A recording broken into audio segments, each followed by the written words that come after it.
예, 방송실 감사합니다. 우리가 기회가 되어서 공항에 나가 보면요, 이제 인천공항 사진인데 수많은 국적의 수많은 기종의 비행기들이 있습니다. 근데 그 비행기의 대부분은 이제 미국의 보잉이나 유럽의 에어버스가 제작한 비행기입니다. 그러나 보잉이나 에어버스가 만든 비행기만 있는 것은 아니고요, 이제 대형 여객기가 아닌 경우에는 우리나라에서는 보기가 드물지만 브라질의 엠브라에르라는 또 항공사, 또 캐나다의 봄바디어라고 하는 제작사가 제작한 비행기들도 있습니다. 자, 그런데 이런 제트기 대형 여객기에 공통점이 있다고 하면 이제 비행기의 기수 부분에 보시면 줄들이 있습니다. 줄들이.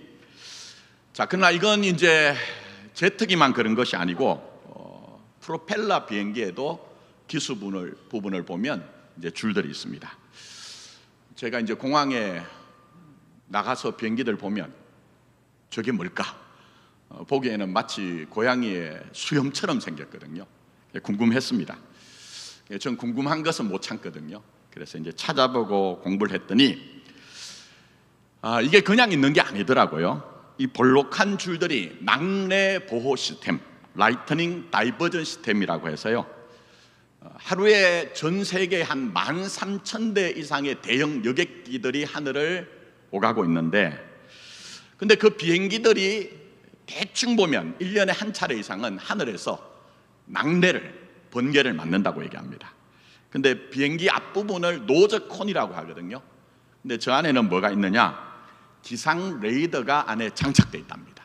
그래서 그 이름을 노즈콘이라고 하기도 하고 레이돔이라고도 하기도 하는데, 문제는 이제 전파가 잘 투하가 돼야 되잖아요. 그래서 금속성 물질이 아니고 얇은 복합 소재를 가지고 비행기 앞부분 뚜껑을 만든다는 겁니다. 근데 이 부분에 낙뢰가 떨어지면, 번개가 떨어지면 얇고 가벼운 소재로 되어 있다 보니 안에 충격이 생겨서 이제 레이더가 손상을 입는다, 그렇게 얘기를 합니다. 그래서 저 줄 있죠, 고양이 수염처럼 생긴 금속 물질로 만든 줄들을 금속으로 만든 비행기 동체에다가 연결하여 떨어진 낙뢰, 번개가 그곳을 지나가도록 그렇게 하는 장치라고 합니다. 자, 제가 이 얘기를 말씀드린 이유가 있습니다. 그냥 평범한 사람이 볼 때 저건 뭐냐 이렇게 볼 수 있지만 저거 하나하나 다 쓸모가 있다는 거예요. 필요 없는 것이 없다는 겁니다. 자, 그렇다면 우리는 저 하늘에 떠다니는 어마어마하게 큰 비행기가 대단하다, 위대하다 생각하지만 사실 신앙적 관점에서는 생명이 훨씬 더 위대합니다. 생명이 훨씬 더 위대합니다. 그런데 이 생명에 대해서 옛말에 이런 말이 있습니다. 천불생무 록지인 지하 장무 명지초, 이런 말이 있습니다. 천하에 태어나는 인간 중에 자기 녹을 갖고 태어나지 않는 인생이 없고, 이 땅에 피는 그 풀들 중에 이름 없는 풀이 없다는 말입니다. 존재하는 것은 다 의미가 있다는 거예요. 존재하는 것은. 자, 그렇다면 이제 우리가 3주째 본문 말씀을 보고 있는데, 세월을 아끼라. 이건 뭐 목사님들이 틀린 것은 아니지만 시간 낭비하지 말고 열심히 살아라, 그렇게 했단 말입니다. 그러나 그렇게 사는 것은 예수쟁이 아니어도 살 수 있는 것입니다. 그러나 여러분들은 진짜 하나님의 자녀라면, 거듭났다면 다른 현실을 살아내야 됩니다. 그게 뭡니까? 에베소서를 쓴 사도께서 먼저 전제하는 것은요, 우리는 예수 안에 산 자다. 그러니까 새로운 삶을 살게 되었다는 거예요. 그전에는 우리도 허물과 죄로 말미암아 죽었던 상태, 다르게 얘기하면 존재의 진정한 의미를 알지 못하고 열심히 살았다는 거예요. 근데 이제는 예수 안에서 진정한 궁극적인 의미를 갖고 살게 되었으니 죽은 자처럼 살지 말라는 거예요. 깨어나라는 거예요. 그게 오늘 본문의 말씀입니다. 그게 바로 세월을 아끼라는 것입니다. 근데 시간 낭비하지 말고 열심히 살라는 정도가 아니죠. 이미 2장에 뭐라고 얘기했습니까? 우리가 예수 안에 존재 의미를 갖기 전에는 그 상태가 세상의 풍조를 따른다고 얘기했어요. 그러니까 세상의 가치관, 철저하게 세상의 가치관. 교회를 다니면서도 공중권세 잡은 자를 따라서 하나님께 불순종하고 왜곡된 자기 욕망만을 따르는 삶을 살았다는 거예요. 그러나 허물과 죄로 죽었던 너희들을 살려냈으니 이제는 그런 삶과는 전혀 다른 대안적 삶을 살아라, 변화된 삶을 추구해라, 이렇게 되는 겁니다. 자, 그러니 다시 한번 말씀드립니다. 세월을 아끼라, 이런 말씀을 세상 일반적인 가치관으로 이해하지 마십시오. 말씀드린 것처럼 예수 없이도 얼마든지 그건 가능합니다. 그러나 예수의 십자가를 통해서 우리는 죽은 자의 자리에서 깨어 살아야 되는데, 세월을 아끼라는 것조차도 예수님을 통해서만 이해를 해야 됩니다. 예수님을 통해서, 우리의 신앙은. 그래서 우리가 지금 이제 3주째 살펴보고 있죠. 예수님의 십자가에서 자는 한 번이 아니었다고 제가 말씀드렸잖아요. 어떤 분들이 깜짝 놀랐대요. 평생 동안 예수님이 포도주 잔 한 번 드셨다, 마셨다, 이렇게 했는데 2번을 드셨다. 자, 근데 예수님이 받으신 그 신포도주 잔에 대해서 요한은 다른 복음서의 저자보다 훨씬 더 자세하게 설명을 하고 있습니다. 증언을 합니다. 근데 예수님께서 십자가에 달려 피를 흘리며 마지막 그 잔을 받으신 후에 숨을 거두시기 직전에 그게 보시면 내가 목마르다고 하셨거든요. 내가 목마르다. 물론 예수님이 고통 가운데 육신적인 목마름이 있었을 가능성이 있습니다. 자, 그러나 28절 한번 보십시오. 요한복음 28절, 지난주에 묵상했죠? 그 후에 예수께서 모든 일이 이미 이루어진 줄 아시고 어떻게 해요? 성경을 응하게 하려고. 여러분도 성경을 응하게 하라는 삶이다, 제가 말씀드렸어요. 종교적인 얘기가 아니라 현실적인 얘기라고 말씀드렸습니다. 그러니까 예수님께서 내가 목마르다고 하신 것은 성경을 응하게 하는 의도가 있다는 겁니다. 그럼 그게 뭘까요? 그게 뭘까요? 그건 우리가 가진 근원적인 목마름을 예수님이 대신하신 겁니다. 꼭 기억하십시오. 성경을 응하게 하려고 내가 목마르다고 하신 것은 인간이 가진 하나님을 향한 근원적인 목마름을 예수님이 대신하신 겁니다. 물론 예수님이 목마름을 대신했다고 할 때 우리가 가진 의문이 있죠. 아니, 그러면 우리가 살면서 왜 종종 겪는 목마름이 있느냐, 이런 의문을 해소할 수가 없거든요. 물론 이 부분은 제가 따로 설명을 드려야 됩니다. 그러나 오늘은 주제가 아니기 때문에 그 부분은 지나가고, 다만 기억하실 것은 첫사람 아담의 불순종 이래로 모든 인간이 하나님을 떠났기 때문에 우리로서는 해결할 수 없는 하나님에 대한 목마름, 그 목마름을 예수님이 십자가에서 대신하셨기 때문에 내가 목마르다 하신 거예요. 그래서 구약의 이사야 선지자는 하나님의 어린 양으로 오실 고난당한 메시아를 우리에게 예언했죠. 근데 그 이사야 선지자가 이사야 55장 1절에 너희 목마른 자들아 물로 나오라, 돈 없는 자도 오라, 너희는 와서 사 먹되 돈 없이 값 없이 와서 포도주와 젖을 사라고 하셨는데, 예수님은 요한복음 4장에서 내가 주는 물을 마시는 자는 영원히 목마르지 아니하리니 내가 주는 물은 그 속에서 영생하도록 솟아나는 샘물이 되리라고, 자신이 영생의 샘물이다, 생수의 근원이다 말씀하셨습니다. 그리고 7장에 오면 아주 중요한 얘기를 하죠.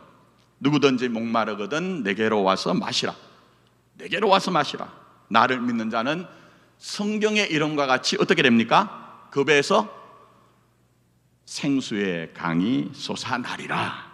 이는 그를 믿는 자들이 받을 성령을 가리켜 말씀하신 것이라고 말씀하셨어요. 그래서 생수에 근원되는 예수님은 십자가에 죽으셨을 뿐만 아니라 부활하셨고, 그리고 약속하신 성령을 보내심으로 말미암아 우리가 이 땅에서 겪는 모든 하나님을 향한 인생의 목마름을 대신하셨다고 말씀하고 있습니다. 그는 오늘 이 예배당에 나오신 여러분들은 목사를 찾을 것이 아닙니다. 명분으로서의 업적을 찾을 것이 아닙니다. 여러분의 영혼의 그 목마름은 생수의 근원이신 예수님을 찾아야 된다는 거예요. 그게 신앙입니다. 그게 신앙입니다, 여러분. 놓치지 마십시오. 절대 놓치지 마십시오. 시편 69편 3절의 시인이 내가 부르짖음으로 피곤하여 내 목이 마르며 내 하나님을 바람으로 내 눈이 쇠하였나이다, 이렇게 얘기하고 있습니다. 여러분, 이런 목마름 있습니까? 목사로서 기함하는 것이, 저희 교단 총회장도 말도 안 되는 일이 터졌습니다만 하나님에 대한 목마름이 없어요. 목사들이 하나님에 대한 목마름이 없어요. 교회를 평생 다니고 우리 집안에 목사가 몇 명이다, 장로가 몇 명이다 하신 분들도 하나님에 대한 목마름이 없습니다. 제가 정죄하지 않은 것 아닙니다. 그렇게 하시면 안 된다는 거예요. 그렇게 하시면 안 된다는 거예요. 생수의 근원이신 예수를 버려두고 터진 웅덩이를 만드는 것으로 해결할 수 있는 것은 아무것도 없습니다. 아무것도 없습니다. 목마름을 가진 자, 생수의 근원이신 예수를 찾는 자는 오늘도 십자가에서 내가 목마르다고 여러분의 영혼의 목마름을 대신하신 예수님을 만날 수가 있다는 겁니다.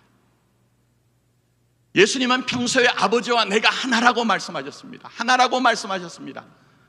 아버지가 내 안에, 내가 아버지 안에 있다고 말씀하셨습니다. 그러나 십자가의 순간에는 엘리 엘리 라마 사박다니, 하나님 하나님 어찌하여 나를 버리셨습니까? 절규하셨고, 내가 목마르다고 말씀하심으로 말미암아 진짜 생수의 근원이신 예수를 찾는 자들 대신하신 그 생수가 되신다는 것을 우리에게 말씀하고 있습니다. 그럼 오늘 예배 나오신 여러분, 평생 동안 예수 믿으면서 나는 예수쟁이라고 자부하시는 여러분, 생수의 근원이신 예수를 찾으십시오. 구하십시오. 그럴 때만 여러분의 영혼의 문제를 해결할 수 있습니다. 큰일 납니다. 정말 큰일 납니다. 이 세상 살 때는 문제가 없는지 모르지만 주 앞에 섰을 때는 큰일 납니다, 여러분. 예. 왜 그럴까요? 의의 문제가 있기 때문에 그렇습니다. 아버지 하나님 앞에 설 때는 아버지 하나님 수준의 의와 거룩을 가져야 됩니다. 여러분 생각해 보십시오. 제가 원고대로 나가진 않을게요. 요즘 반려동물 자기 가족으로 여기더라고요. 사람보다 더 낫대요. 근데 진짜 사람보다 더 나을까요? 전 그렇게 생각하지 않습니다. 어느 정도 수준까지만 제가 볼 때는 사람과 같습니다. 우리가 때로는 사람 때문에 겪는 고통이 너무 크다 보니 사람에 대해서 진절머리가 나서 그렇지, 진짜 여러분의 영혼의 것들이 소통되는 것은요, 사람밖에 없습니다. 수준의 문제가 있기 때문이에요. 수준의 문제가 있습니다. 하나님과 우리가 예수님처럼 하나 되기 위해서는 수준의 문제가 있거든요. 그 수준의 문제를 성경에서는 의다, 거룩이다 이렇게 표현을 하고 있습니다. 이 땅에 해 아래 태어나는 모든 인생들은 원래 첫사람 아담의 허리 안에서 태어났다고 성경은 표현합니다. 무슨 얘기입니까? 죄인으로 태어난다는 거예요. 우리 집이 대단한 신앙의 집안으로 목사의 새끼로 태어나도 죄인으로 태어난다는 거예요. 다르게 얘기하면 자신의 고유한 의로는 하나님 앞에 설 수 있는 인생이 아무도 없다는 거예요. 제가 목회를 하다 보니 왜 교회가 이 모양일까? 왜 평생을 목사 노릇, 장로 노릇, 권사, 안수집사라고 하면서 이 모양일까 탄식하는 것은 복음을 모르기 때문이다 진단했습니다. 그래서 지금 갈라디아서 들어가기 전에 새벽에 복음과 율법에 대해서 강의하고 있죠. 지난주에 설명한 것 중에 하나가 있습니다. 자기의 고유한 의로 안 되는 것, 비유적으로 야구로 얘기하면 18타자는 없다. 아무리 잘해도 3할 넘는 타자, 좀 못하면 2할, 더 떨어지면 1할. 뭐 그 안에서는 도토리 키재기 할 수 있지만 10번 쳐서 10번을 다 칠 수 있는 타자는 없다. 그것처럼 하나님 앞에서 어느 누구도 자기의 고유한 의로 거르고 설 수 없다. 이렇게 설명드렸습니다. 그럼 어떻게 해야 될까요? 성경이 얘기한 게 있습니다. 대신하는 분이 계시다는 거예요. 대신하는 분이 계시다는 거예요. 목사 아닙니다. 그동안 조국교회는 목사들이 자기의 멋짐을 자랑하고 영광을 자랑해서 예수를 대신할 수 있는 우상을 만들었다고 하면 그렇지 않습니다. 그렇지 않습니다. 예수만이 여러분의 의가 되십니다. 예수만이. 그래서 오늘 요한은 예수님께서 두 번째 받으신 잔에 대해서 신포도주를 적신 해면을 어디에 메었다고 얘기하죠? 어디에? 성경 보세요. 우설처. 사도 요한은 그냥 기록하지 않았습니다. 우설처 안에 복음을 담아두었습니다. 우설처 안에 복음이 있습니다. 성경에서 퀴즈 하나 낼게요. 7월 둘째 주부터 신구약 중간사대에서 오후 찬양 예배 때 강의를 하려고 하는데, 우설초가 최초로 등장하는 성경 본문이 어디 있습니까? 여러분들 자꾸 이제 몰아붙이는 게 아니고 성경으로 돌아가자는 의도에서 그렇습니다. 출애굽기에 이스라엘 백성들이 출애굽할 때 나오죠. 그때 마지막 전애굽에 내린 하나님의 심판이 뭡니까? 장자, 초태생을 다 친다는 겁니다. 그 장자, 초태생은 모든 것들의 대표를 하거든요. 다 죽이겠다는 얘기예요. 근데 유일한 방법이 있죠. 그게 뭡니까? 이스라엘 백성들에게 하나님이 그 가족의 숫자에 따라서 뭘 잡으라? 어린 양을 잡아라. 그리고 피를 좌우임방과 문설주에 뿌리라, 바르라 하겠죠. 그때에 이 피를 바르는 도구가 뭐죠? 우설초 묶음이에요. 우설초 묶음. 그건 무슨 얘기입니까? 그건 오늘 우리로 얘기하면 어떻게 해도 예수 없는 세상은 죄와 사망이란 겁니다. 제가 이런 센 얘기 하니까 너무 세다고 하는데 그렇지 않습니다. 지옥 가는 거 방지하기 위해서 그렇습니다. 잘 살아도 예수 없으면 지옥 갑니다. 못 살아도 이 세상에서 고통당하고 결국 결론은 지옥입니다. 이런 얘기하면 별로 안 좋아하더라고요. 그러나 양보할 수 없습니다. 행복해도 지옥이요, 불행해도 지옥입니다. 출애굽기를 통해서 우리에게 뭘 얘기합니까? 이 세상에 있는 모든 삶의 현실이 어떻게 살아도 죄의 삭선 사망이지만, 그러나 그 어린 양의 피를 우설초의 묶음을 가지고 뿌리고 바르면 그 심판이 6월해 패스오버해 가는 것처럼 6월절 어린 양이신 예수님이 십자가에 달려셔서 그 보혈을 흘리실 때에 거기에 신포도주를 해면에 적셔서 우설초로 그렇게 묶어서 드렸다는 것은 결국 예수를 믿는 자 그들에게 결코 정잠이 없다는 복음의 완성이 있다는 거예요. 그런데 우리의 의의 마침은 우리 자신이 될 수 없습니다. 목사가 될 수 없습니다. 교회가 될 수 없습니다. 예수만이 우리의 의가 되는 겁니다. 이건 뭐 성경으로 쫙 연결해서 해야 되는데 답답합니다만은, 그래서 우설초를 보면요, 거룩 의와 관계가 있습니다. 레위기 14장 4절 6절에 대표적으로 보면 한센병이 나옵니다. 우리말 성경에는 나병이라고 했는데 별로 좋은 번역은 아니에요. 근데 이게 원래 원어로는 한센병이 아닙니다. 그냥 심각한 피부병 정도로 이해를 하면 되는데, 어쨌든 나병에서 정결함을 받을 때 제사장은 뭘 사용할까요? 우설초를 사용하여 그 나병 환자에게 피를 뿌리고 정하다고 거룩하다고 선을 합니다. 또 한 군데만 얘기를 드리면 민수기 19장 17절 19절에서도 우설초로 정결 예식을 행합니다. 그래서 바세바 사건 이후에 다시 회개를 하죠. 회개하지 않으면 양심에 화인 맞은 경우가 있습니다. 회개가 다는 아니지만 거기서 다윗의 다윗됨이 있는 거예요.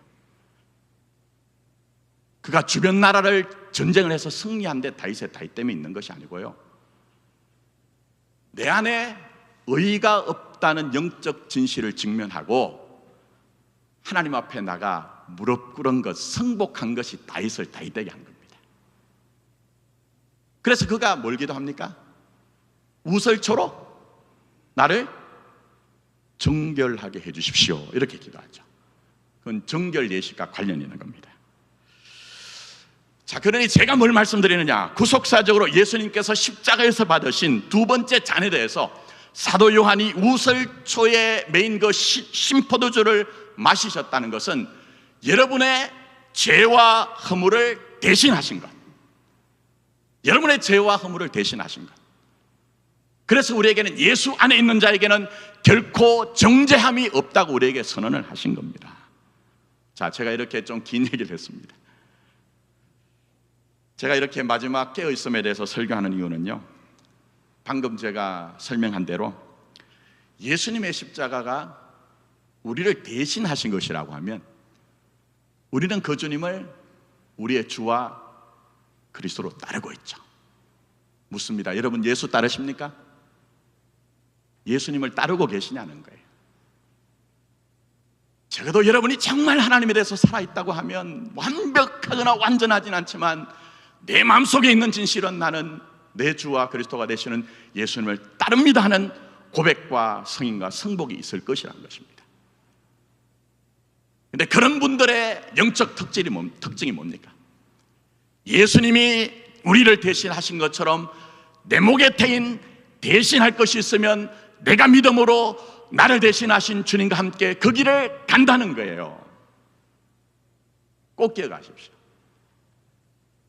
우리의 주와 그리스도가 되신 예수님이 나를 대신하셨다고 하면 나도 그 주님과 함께 뭔가를 대신할 일이 있을 때 외면하지 않고 신앙적으로 그것을 내 목에 태인 십자가로 감당하며 당당하게 가는 것, 그게 구원받은 자의 영광이요, 특징이요, 축복이라고 성경은 우리에게 얘기하고 있습니다.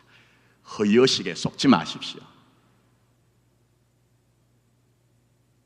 절대 종교의식에 속지 마십시오.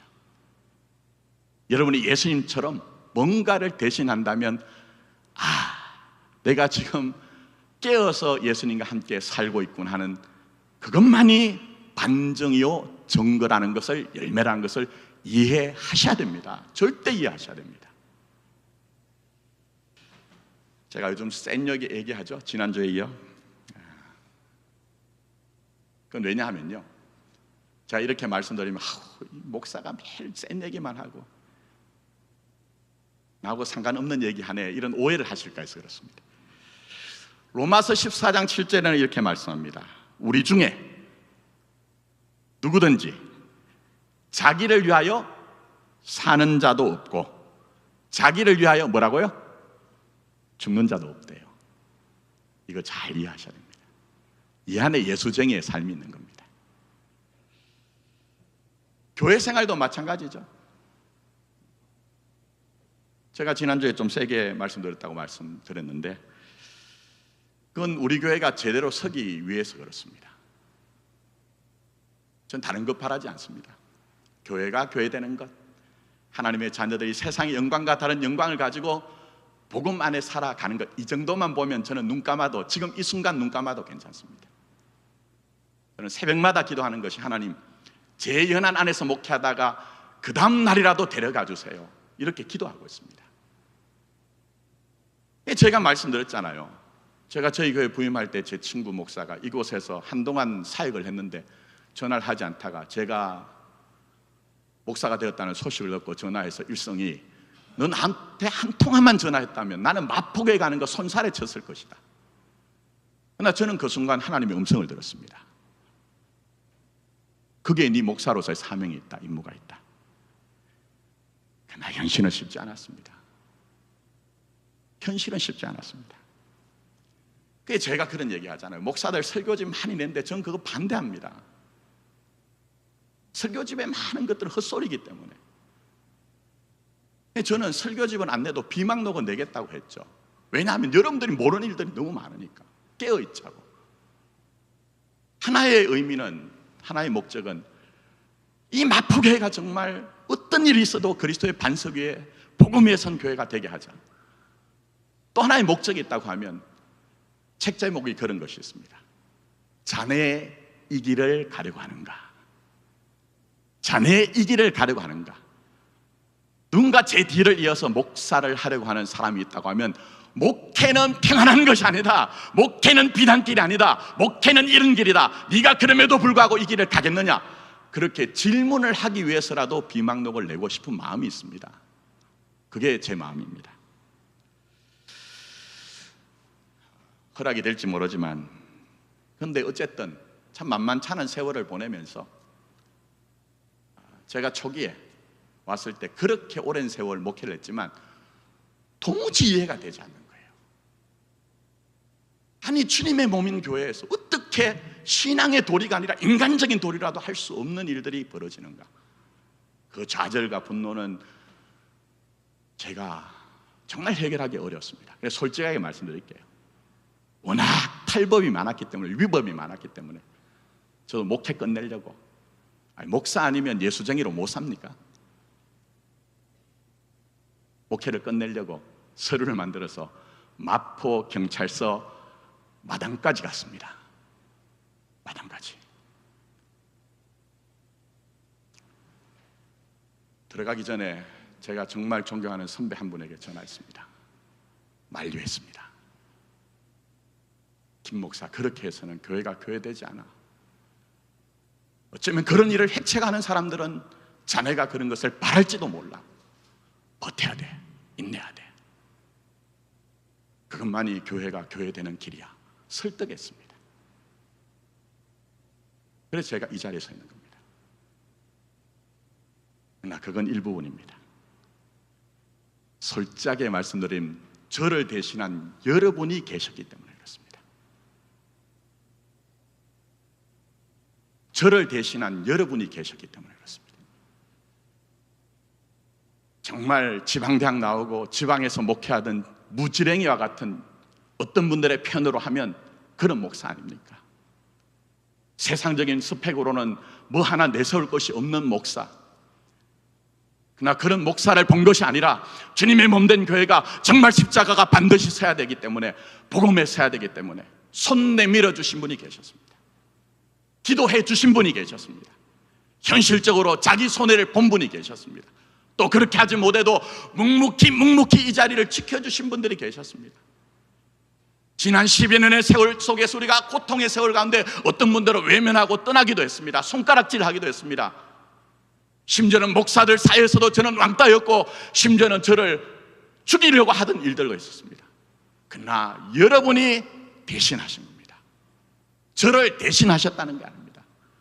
십자가에 달린 예수님께서 우리의 죄와 허물을 위해서 대신하신 그 마음을 알기 때문에 여러분이 주님의 몸된 이 교회를 정말 아무것도 아닌 그 하나의 주의 종을 위해 대신하신 거예요. 대신하신 거예요. 신앙적인 의미를 알자는 거예요. 우리가 가는 길이 뭔지를. 불편하지만 제가 이렇게 강하게 얘기하는 것은, 세게 얘기하는 것은, 물론 제 성질머리가 다정다감하지는 않습니다. 앞에 교회도 그랬습니다. 그러나 그런 의도가 있습니다. 그 하나의 의도는, 목사에게 잘한다고 해서 칭찬하면 그 교회는 목사교가 됩니다. 목사교. 이해하십니까 여러분? 지금까지 조국 교회가 그랬거든요. 성도들을 가스라이팅을 했거든요. 플로팅을 했거든요. 전 그렇게 하기 싫습니다. 주님 앞에 언젠가 서야 되기 때문에. 나 분명한 것은 대신하신 분들이 계셨습니다. 여러분입니다.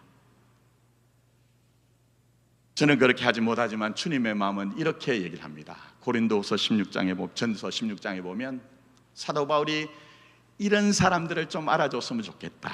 어떤 사람이냐? 아가야의 첫 열매요, 또 성도 성긴 스데바나의 집을 알아줬으면 좋겠다. 교회와 성도의 부족함을 채운 부드나도와 아가유를 알아줬으면 좋겠다. 이건 바울의 마음이 아니라 주님의 마음인 것입니다. 제가 센 얘기하는 이유가 있습니다. 우리 참 힘들게 이 길까지 왔습니다. 정말 그랬습니다. 여러분이 아는 부분도 있고 여러분이 아직도 모르는 부분이 있지만 정말 어렵게 힘들게 이 자리까지 왔습니다. 양보하지 맙시다. 교회가 주님의 것으로 드러날 때까지. 이 세상에 청와대도 있고 국회도 있고 재벌들이 있지만 그 청와대와 국회와 재벌들을 통해 하나님은 이 땅의 영광을, 자신의 영광을 드러내지 않습니다. 아무리 세상이 잘해도 그것은 전부 다 죄와 사망으로 가게 됐습니다. 그래서 사도 바울은 이 세상을 허무에 굴복한 피조 세계라고 얘기하고 있습니다. 그 허무에 굴복한 피조 세계가 하나님의 아들들이 나타나기를 염원하고 있다, 비명을 지르고 있다, 탄식을 지르고 있다. 그게 우리의 현실 아닌가요? 어떻게 해야 될까요? 예수님이 여러분을 위해 십자가에서 대신하여 그 속에 십자가를 지었다면 그 주님을 나의 구주로 영접하고 나의 그리스도로 인정하고 따른다고 하면 우리도 우리 목에 태인 그런 것들을 혹시 등장할 때에 대신하는 일들 외면하지 마시고 주님 주신 마음 갖고 달려가십시오. 저도 그렇게 하려고 합니다. 칭찬, 사람들의 칭찬받는 목사가 아니라 헛소리에 기울이지 않고 복음의 길을 가려고 합니다. 그러나 이건 교회에 관한 일만 아니겠죠. 여러분의 삶에 대한 겁니다. 그래서 에베소서 본문 아래 뭐가 나온다고요? 부모와 자녀. 또 더 나가서는 뭐가 나온다고요? 부부가 나오고 부모와 자녀, 그 다음에 상전과 종이 나오는데 상전과 종은 생활이라고 얘기했어요. 너희들 현실 안에 혹시라도 뭔가 대신할 일이 있어서 힘들고 피곤하고 탄식이 나올 때 그것에 머물지 말고 십자가를 대신 진 내게 나와라. 그러면 다 이루었다고 한 그 주님의 뜻 안에서 이해가 되어지고 설득이 되어지고 성복이 되어져서 대신하는 것이 짐이 아니라 너희 인생의 임무요, 사명이요, 영광이요, 축복이라는 것을 알게 된다. 이렇게 우리에게 말씀하고 계신 겁니다. 세상 편에 서지 마십시오. 인간 편에 서지 마십시오. 십자가에 달리신 예수님 편에 서는 것만이 때때로 여러분의 인생에 등장하는 내 목에 태인 십자가 놀리지 않고 그 뜻이 이루어지는 영광을 반드시 성취하게 될 겁니다. 오직 예수님만 따라갈 수 있는 저와 여러분 되기를 예수님의 이름으로 축복합니다.